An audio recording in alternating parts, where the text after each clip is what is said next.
criminal prosecution of corporate managers and corporations themselves in the worst health, safety, and environmental cases should be among our top priorities as a nation and as a community.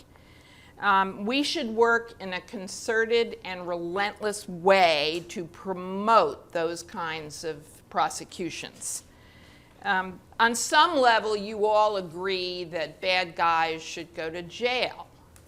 But our community as a whole does not spend much time, but largely because we've been fighting blazing fires all over town, focusing on that solution. And I think it is one that has a lot of popular appeal and that also has a potential to sort of break through the regulatory gridlock we find ourselves enmeshed in.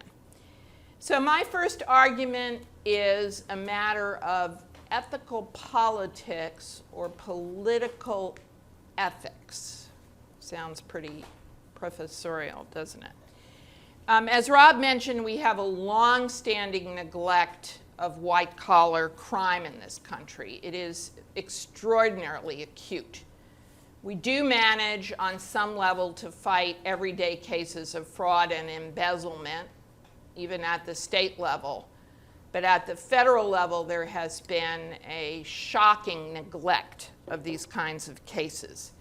And as we begin to talk about the critical issue of mass incarceration, which is the sort of outcome of all the terrible things that have been happening in our city to people of color, I think it's very important that we also raise the other side of it, which is that the justice system, some would say the injustice system in this country, is very, very good at throwing poor people of color in jail and very, very bad about policing rich corporate executives and managers who are so reckless and so grossly negligent that people die in the workplace, as consumers, and we suffer irrevocable damage to the environment. And that I'm thinking of good old BP, that was a amazing scofflaw for 10 years and was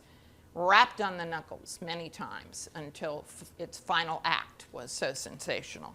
And even now, the company's saying, we're coming back, our stock price is back, not to worry. So neglect of white-collar crime not only reflects a difference, a discrimination between two classes of people in a very unfair way, but it also flouts the ultimate goals of the criminal justice system.